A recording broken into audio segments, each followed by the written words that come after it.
کی سلطانی۔ بسم اللہ الرحمن الرحیم۔ اللہ تبارک و تعالی کے پاکیزہ نام سے ابتدا کرتے ہیں جو بہت مہربان نہایت رحم والا ہے۔ الحمدللہ بخاری شریف کی حدیث نمبر 73 نمبر حدیث کے بارے میں درس کا سلسلہ جاری و ساری ہے۔ اس میں نبی کریم صلی اللہ علیہ وسلم نے دو اشخاص کو قابل رشک قرار دیا۔ ایک وہ شخص جس کو اللہ تبارک و تعالی نے مال عطا کیا، پھر وہ اس مال کو راہ حق میں خرچ کرتا ہے۔ اس پہ ہم نے پچھلے پروگرام میں تفصیلی کلام کیا کہ اس شخص میں کیا کیا اوصاف ہونے چاہیے مال کو حاصل کرنے کے سلسلے میں اور خرچ کرنے کے سلسلے میں، کن امور کا لحاظ رکھا جائے تو وہ شخص قابل رشک کہلائے گا، اور کن امور کا لحاظ نہ رکھا جائے تو پھر مال کمانے اور خرچ کرنے کے باوجود وہ قابل رشک نہ بنے گا۔ آج دوسرے شخص کے بارے میں دیکھتے ہیں۔ نبی کریم صلی اللہ علیہ وسلم نے ارشاد فرمایا کہ دوسرا وہ شخص جس کو اللہ تبارک و تعالی نے علم و حکمت سے نوازا اور پھر وہ اپنے اس علم کے مطابق فیصلہ کرے اور لوگوں کو سکھائے۔ یہ دو اس کے اندر خصوصیت سرکار نے فرمایا فَهُوَ يَقْضِي بِهَا وَيُعَلِّمُهَا، کہ وہ اس کے مطابق علم کے مطابق فیصلہ بھی کرے اور دوسرے لوگوں کو وہ علم سکھائے۔ تو اس سے مراد نبی کریم صلی اللہ علیہ وسلم نے جس علم کے بارے میں ارشاد فرمایا وہ علم نافع ہے۔ علم نافع کا مطلب نفع دینے والا علم، اور یہ ضروری نہیں ہے کہ یہ دین سے تعلق رکھنے والا علم ہی ہو۔ دنیاوی علوم اگر اچھی نیت کے ساتھ حاصل کیے جائیں تو وہ بھی علم نافع ہے۔ مثال کے طور پر ایک شخص دنیاوی علوم جن کو ہم دنیاوی سے تعبیر کر دیتے ہیں، فزکس ہے، کیمسٹری ہے، میتھمیٹکس ہے اور دیگر علوم ہیں، اگر وہ اس لیے حاصل کر رہا ہے تاکہ ان کے ذریعے وہ ایک شعور حاصل کرے، آگاہی حاصل کرے اور اپنے آپ کو غلط چیزوں سے بچائے اور ان کے ذریعے رزق حلال کمائے اور رزق حرام سے اپنے آپ کو بچائے، کیونکہ آج دنیاوی علوم اگر انسان کے پاس ہوتے ہیں تو اس کو جاب بھی اچھی ملتی ہے اور وہ اچھے انداز سے پیسے کو حاصل کر سکتا ہے، جائز طریقے سے حاصل کر سکتا ہے، اور اتنا پیسہ اس کو حاصل ہو جاتا ہے کہ جس سے وہ بآسانی اپنی زندگی گزار کر ذہنی یکسوئی بھی حاصل کر لیتا ہے اور عبادات کے لیے اپنے آپ کو فارغ بھی کر سکتا ہے۔ تو اگر ایسی صورتحال ہے تو اس کے لیے پھر یہ علم سیکھنا یہ بھی ایک نیکی میں شمار ہوگا۔ لیکن عموماً جو ویسے علم کے فضائل بیان کیے جاتے ہیں وہ علوم دینیہ کے فضائل ہیں۔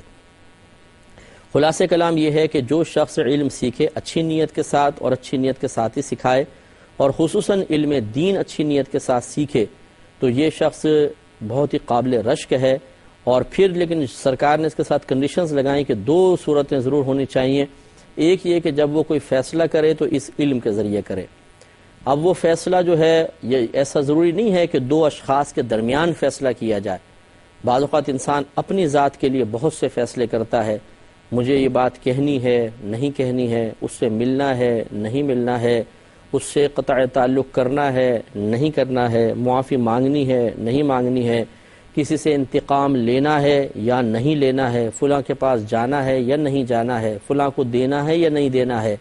فلاں کو فلاں کام سے منع کرنا ہے کہ نہیں کرنا ہے۔ اس طریقے سے بعض اوقات انسان کے سامنے 2 3 4 آپشنز ہوتے ہیں اور وہ پھر فیصلہ کرتا ہے اپنے حق میں کہ میرے لیے کیا بہتر ہے۔ تو یقینی سی بات ہے کہ اگر اس کے پاس علم ہو اور وہ اپنے حق میں جائز، درست اور اللہ تبارک و تعالیٰ کی رضا کی خاطر صحیح فیصلہ کرے تو یہ اس کے لیے بڑا باعث برکت ہوتا ہے، اور وہ ہزاروں گناہوں سے بچتا ہے، ہزاروں خطاؤں سے محفوظ ہوتا ہے، اور اس کی برکت سے بہت سارے لوگ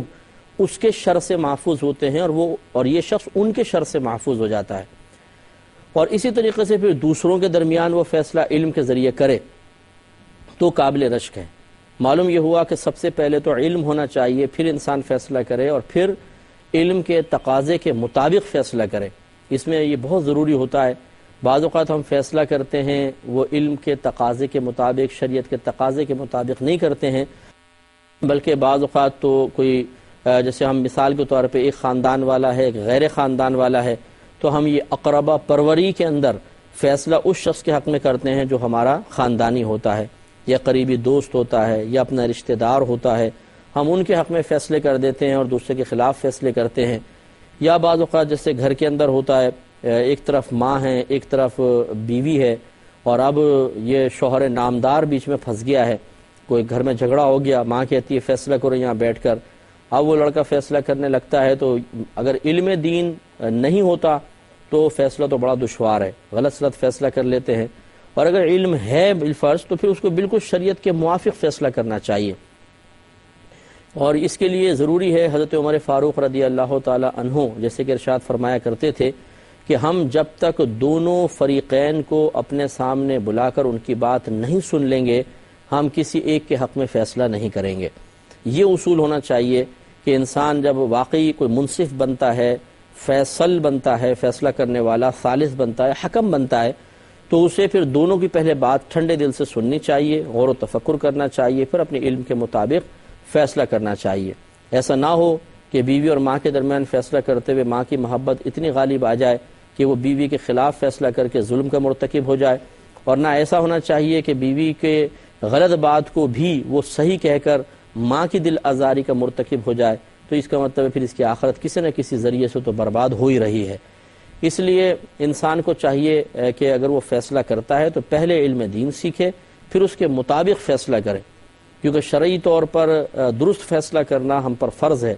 اگر ہم غلط فیصلہ کریں گے، عدل و انصاف کے کو ملحوظ نہیں رکھیں گے تو گناہ گار بھی ہوں گے، ناانصافی کے مرتکب ہوں گے، ظلم کے مرتکب ہو جائیں گے، جس میں شاید دنیا میں تو گرفت نہیں ہوگی لیکن میدان محشر میں اللہ تبارک و تعالی جس مظلوم کے خلاف ہم نے غلط فیصلہ کیا تھا اس کو کھڑا کرے گا اور پھر ہم سے اس کو بدلہ دلوائے گا، اس طریقے سے کہ ہماری نیکیاں نکال کر اس کے نام اعمال میں ڈالی جائیں گی، اور اگر ہمارا نام اعمال نیکیوں سے خالی ہوا تو اس کی برائیاں نکال کر ہمارے نام اعمال میں ڈال دی جائیں گی۔ تو یوں بھی ہوگا جسے صحیح حدیثیں بتاتی ہیں کہ جو ظلم کرنے والا ہے یہ دوسرے کی برائی لے کے جہنم میں چلا جائے گا، اور وہ شخص جو مظلوم تھا برائیوں کے ساتھ آیا تھا لیکن اپنی برائیاں اس کے حوالے کر کے وہ جنت میں چلا جائے گا۔ اللہ تعالی ہم سب کو اس میدان معاشر کی ذلت سے اور اس نقصان سے محفوظ فرمائے۔ تو لہٰذا بہرحال قابل رشک شخص وہ ہے کہ جو علم سیکھے اور اس کے مطابق فیصلہ کرے۔ لہٰذا ایک تو علم سیکھنا چاہیے، دوسرا جو صاحب علم لوگ ہیں ان کو غور کرنا چاہیے کہ وہ قابل رشک اسی وقت بنیں گے کہ جب وہ لوگوں کے درمیان فیصلے یا اپنے رشتہ داروں کے درمیان فیصلے اس علم کے مطابق، شریعت کے تقاضے کے مطابق کریں گے۔ دوسرا سرکار نے شاید فرمایا کہ وہ علم سکھائے بھی آگے، تب قابل رشک بنے گا۔ ہمارے ہاں یہ بھی ایک بڑی مصیبت ہے کہ ہم علم کو دوسروں تک پہنچانے میں بخل سے کام لیتے ہیں، سستی سے، غفلت سے، اور یا بعض اوقات سیاست سے کام لیتے ہیں۔ یہ سب امور غلط ہیں، خصوصاً جو علوم دینیہ ہیں ان کے بارے میں تو نبی کریم صلی اللہ علیہ وسلم نے ارشاد فرمایا جس نے علم کی بات کو جان بوجھ کر چھپایا وہ بروز قیامت اس حال میں آئے گا کہ اس کے منہ میں آگ کی لگام ہوگی، یعنی جسے جانور کو لگام ڈالتے ہیں اس طرح اس کے منہ میں آگ کی لگام ہوگی جس سے اس کا منہ جل رہا ہوگا، تکلیف ہوگی، اذیت ہوگی۔ تو لہٰذا علم کی بات جو واقعی دین سے تعلق رکھتی ہو اور لوگوں کے لیے نافع بھی ہو اور اس کو بیان کرنے کی ضرورت بھی ہو، اسے اپنا تک روک کے نہیں رکھنا چاہیے، اسے فوراً بتانا چاہیے۔ اگر ہم نہیں بتائیں گے تو گناہ گار ہوں گے۔ تو اب بعض اوقات تو سستی اور غفلت ہوتی ہے، ہر شخص ہمارا جو مسلمان ہے وہ اپنی ذمہ داری محسوس نہیں کرتا ہے۔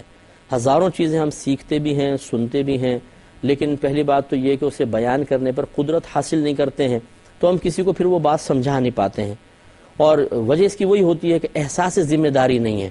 حالانکہ نبی کریم صلی اللہ علیہ وسلم نے ارشاد فرمایا کہ بلغوا عنی ولو آیا، میری طرف سے اگر ایک آیت بھی تمہیں حاصل ہو تو اسے دوسروں تک پہنچا دو۔ تو یہ پہنچانے کا حکم ہے جس پر علماء نے لکھا ہے کہ ہر شخص مبلغ ہے، اسے چاہیے کہ جو کچھ وہ سیکھے بعینی ہی اپنے دوسرے مسلمان بھائی تک پہنچائے۔ لیکن ہم میں سے ہر شخص اس ذمہ داری کو محسوس نہیں کرتا ہے۔ ہم یہ سمجھتے ہیں کہ تبلیغ دین کا فریضہ داڑھی والا کرے گا، امام والا کرے گا، عالم کریں گے، مفتی کریں گے، دارالعلوم والے کریں گے، حافظ قرآن کریں گے، یا جو تبلیغی جماعتیں بنی ہوئی ہیں جو باقاعدہ تبلیغ کا کام کر رہی ہیں وہ لوگ کریں گے۔ ہمیں کیا ضرورت ہے؟ یہی وہ ہمارا ایک بنیادی سوچ کا غلط زاویہ ہے کہ جس کی بنا پر علم پھر ذاتوں تک محدود ہو جاتا ہے، دوسروں تک پہنچتا نہیں ہے، شعور بیدار نہیں ہوتا ہے، ذہن کی مفلوجیت ختم نہیں ہوتی ہے، اور پھر بعض اوقات ایسا ہوتا ہے کہ یہ صاحب علم اچانک مر جاتا ہے، موت آ جاتی ہے اور اس کا علم اس کے ساتھ ہی قبر میں چلا جاتا ہے۔ تو اس لیے ہمیں کوشش کرنی چاہیے کہ علم سیکھیں اور فوراً سے پیشتر سکھائیں۔ تو ایک سبب نہ سکھانے کا تو یہی غفلت ہوتی ہے اور احساس ذمہ داری کا نہ ہونا ہے۔ دوسرا جسے میں نے عرض کیا کہ سیاست ہوتی ہے کہ انسان بعض اوقات ایک جگہ پر ایسے ماحول میں ہوتا ہے کہ علم کی وجہ سے اسے مرکزی حیثیت حاصل ہوتی ہے۔ اب اگر وہ علم دوسروں کو سکھا دے اور صحیح طریقے سے سکھا دے تو شیطان اس کے کان میں کہتا ہے کہ پھر دیکھ، جو اللہ نے تجھے ایک مقام دیا ہے، مرتبہ دیا ہے، بزرگی دی ہے، یہ اسی وجہ سے قائم ہے کہ یہ علم تیری ذات تک محدود ہے۔ اگر تو نے لوگوں کو علم سکھا دیا تو پھر تو تیری وہ ویلیو نہیں رہے گی، تو مرکز نگاہ نہیں رہے گا، اور نتیجہ یہ نکلے گا کہ یہ لوگ تیرے برابر میں آ کے کھڑے ہو جائیں گے، اور جیسی عزت تجھے حاصل ہو رہی ہے ان کو بھی ہوگی۔ تو پھر انسان سیاستاً دوسروں کو علم نہیں سکھاتا ہے اور اس علم کو اپنے پاس محدود رکھتا ہے۔ اور بعض اوقات ایسا ہوتا ہے کہ ایک طالب علم اس کے پاس آتا ہے، دین سیکھنے والا آتا ہے، لوگ مسئلے پوچھنے کے لیے آتے ہیں اور وہ ان کو گول مول سا جواب دے کر رخصت کر دیتا ہے، تاکہ ایسا نہ ہو کہ سیکھنے کے بعد کل کو یہ میرے سامنے کھڑے ہو جائے۔ یہ عموماً بڑی معذرت کے ساتھ ہم نے دیکھا ہے کہ بعض مسجدوں کے ائمہ یہ کام کر رہے ہوتے ہیں، وہ یہ کہتے ہوئے بھی نظر آتے ہیں کہ جو سامنے ہماری عوام ہے اس کو زیادہ نہ سکھاؤ، اگر سکھاؤ گے تو کل ہماری ہی گرفت کریں گے۔ تو بھائی سوال یہ پیدا ہوتا ہے کہ آپ کی گرفت کیوں کریں گے؟ آپ وہ ایسا کون سا کارنامہ کر رہے ہیں کہ اگر ان کو علم سکھا دیا تو یہ آپ ہی گرفت شروع کر دیں گے؟ خواہ تو کوئی بھی گرفت نہیں کرے گا۔ تو ہوتا یہی ہے کہ بعض اوقات انسان خود تھوڑا سا بے عمل ہوتا ہے، غلطیاں کر رہا ہوتا ہے، اور مطلب ایسے امور میں مشغول ہوتا ہے جس کو لوگ کم علمی کی بنا پر عیب نہیں سمجھتے ہیں۔ اب اگر وہ علم سکھا دے گا تو لوگوں میں شعور بیدار ہوگا، پھر وہ گرفت بھی کریں گے، تنقید کریں گے۔ تو اس لیے سیاستاً پھر بعض لوگ علم نہیں سکھاتے ہیں۔ میں خدا نخواستہ کہ ہر مسجد کے امام صاحب کے بارے میں، خطیب صاحب کے بارے میں نہیں عرض کر رہا ہوں، بعض لوگ ایسے ہوتے ہیں، اور جو ایسا ہے اگر سنتا ہے، ہماری بات سن رہا ہو، اللہ کر کے اس کو سمجھ میں آئے کہ یہ قطعاً غیر مناسب بات ہے، علم کو اس طرح محدود نہیں رکھنا چاہیے۔ انسان خود اپنے آپ کو اچھا بنائے، باعمل بنائے، متقی بنائے، پرہیزگار بنائے، خطائیں اعلانیہ طور پر بلکہ چھپ کر بھی نہ کرے، تاکہ اگر آپ لوگوں کو علم سکھائیں اور وہ اس علم کی روشنی میں آپ کی ذات کا، آپ کی شخصیت کا محاسبہ کریں یا تجزیہ کریں، مشاہدہ کریں، تو ان کی نگاہ جتنی مرتبہ اٹھے وہ واپس پلٹے تو یہی کہتی ہوئی واپس پلٹے کہ اس میں کوئی عیب نہیں ہے، اس میں کوئی خطا نہیں ہے، اس میں کوئی خرابی نہیں ہے۔ جب انسان اتنا اچھا اپنے آپ کو پیش کرے کہ صاحب علم لوگوں کی نگاہیں اس میں عیب تلاش نہ کر سکیں، اور عوام جو صاحب علم ہو چکی ہے ان کی نگاہیں مایوس لوٹ آئیں اور کوئی عیب تلاش نہ کر سکیں، تو پھر ایسے شخص کی کچھ اور ہی برکت ہوتی ہے، لوگ اس سے متاثر ہوتے ہیں، اس کی زبان میں ایک شیرینی ہوتی ہے، روانی ہوتی ہے، تاثیر ہوتی ہے، لوگ اچھا اثر قبول کرتے ہیں اور معاشرہ سنورنا شروع ہو جاتا ہے۔ تو خلاصہ کلام یہ ہے کہ علم نہ دینے کی کئی وجوہات ہوتی ہیں، ہمیں بھی غور کرنا چاہیے۔ پہلی بات یہ کہ کیا ہم نے علم سیکھا ہے کہ نہیں سیکھا؟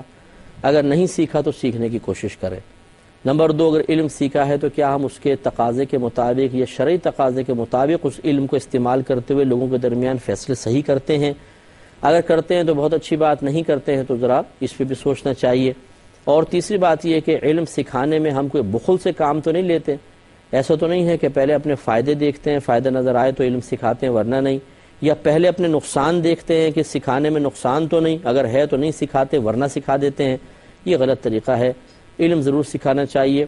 جس کا اللہ تبارک و تعالی نے علم کے حصول کے سلسلے میں حصہ ہمارے علم میں رکھ دیا ہے وہ تو اس کو ملے گا ہی ملے گا، کیسے بھی ملے۔ اگر ہم روکنے کی کوشش بھی کریں گے کسی نہ کسی ذریعے سے اس تک وہ علم پہنچے گا۔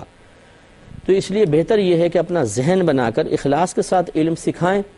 تو اس لیے جن کے پاس علم موجود ہے وہ سکھانے میں بالکل بخل سے کام نہ لیں، اور اگر نہیں سکھا رہے اور اس کا کوئی سبب سمجھ میں آ رہا ہے تو فوراً سے پیشتر اس سبب کو ختم کرنے کی کوشش کریں، تو پھر ہم انشاءاللہ قابل رشک لوگ بن جائیں گے۔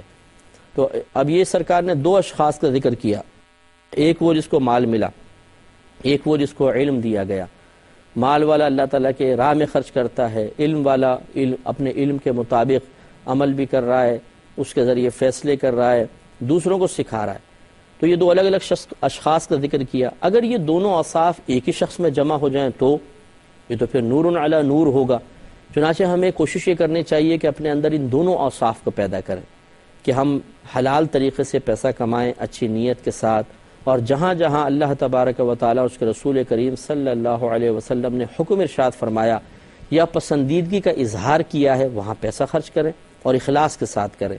اسی طرح ہم علم دین بھی سیکھیں اور اس کے تقاضے کے مطابق عمل کریں، دوسروں تک اس علم کو پہنچائیں، اور کبھی فیصلہ کرنے کی ضرورت آئے تو نفس و شیطان کے تابع ہو کر، طبعی تقاضے کے تابع ہو کر، حالات کے تابع ہو کر یا مروت میں خلاف شرع فیصلہ نہ کریں، بلکہ جیسا علم کا تقاضا ہو، جیسا شریعت کا تقاضا ہو ویسے ہی درست فیصلہ کرنا چاہیے۔ اگر یہ دونوں اوصاف ہمارے اندر جمع ہو گئے کہ مال کو اچھے طریقے سے کمانا اور مناسب مقامات پہ خرچ کرنا، اور علم کو اخلاص کے ساتھ سیکھنا اور اخلاص کے ساتھ دوسروں تک پہنچانا، تو پھر ہمارا مقام کچھ اور ہی ہوگا۔ بہت زیادہ تیزی کے ساتھ انسان کے درجات بلند ہوں گے، کیونکہ آپ دیکھیں کہ صحابہ کرام علیہم الرضوان میں یہ دونوں اوصاف جمع تھے۔ جس بھی نبی کو آپ دیکھ لیں ان میں دونوں وصف جمع تھے، ایک خرچہ کثرت کے ساتھ کرنا، مال حلال طریقے سے لین حاصل کرنا، اور کثرت سے اللہ کے راہ میں خرچ کرنا اور صحیح مقام پہ خرچ کرنا۔ اور اسی طرح علم تو انبیاء علیہ السلام کو تو اللہ تبارک و تعالی کی طرف سے علوم سے نوازا ہی جاتا ہے، انہیں علم ظاہری سیکھنے کی ضرورت بھی نہیں ہوتی ہے، وہ براہ راست اللہ تبارک و تعالی کی طرف سے سکھایا جاتا ہے، لیکن بہرحال علم ان کے پاس ہوتا ہے اور وہ دوسروں کو سکھاتے ہیں۔ تو اس لیے ہمیں کوشش کرنی چاہیے کہ ہم بھی ان دونوں اوصاف کو اپنے اندر پیدا کریں اور ایسا قابل رشک بن جائیں کہ لوگ ہمیں دیکھ کر ترغیب پائیں۔ تو جو دیکھ کر ترغیب پاتا ہے، جتنے بھی نیک عمل کرتا ہے، ترغیب کا سبب بننے والا بھی اس کا ثواب پاتا ہے، کیونکہ اگر ہم باعمل بنیں گے، اگر ہم علم کو سیکھ کر سکھا رہے ہیں، مثال کے طور پہ پیسہ خرچ کر رہے ہیں، لوگ ہمیں دیکھ رہے ہیں اور پھر ہمارے ان طریقوں کو اپنائیں گے، تو انشاءاللہ عز و جل ہمارے لیے یعنی نادانستہ طور پہ، اگرچہ ہم نے جان بوجھ کے ایسا نہیں کیا، پھر بھی ثواب جاریہ ہو جائے گا، اور اللہ تبارک و تعالی ہمارے نام اعمال میں کثیر نیکیاں لکھے گا، درجات کی بلندی کا سامان ہوگا۔ اللہ تعالیٰ سے دعا ہے کہ رب کریم جو کچھ ہم نے سنا آپ کو بھی اور مجھے بھی اس پر عمل کرنے کی توفیق عطا فرمائے، آمین۔ وآخر دعوانا ان الحمدللہ رب العالمین۔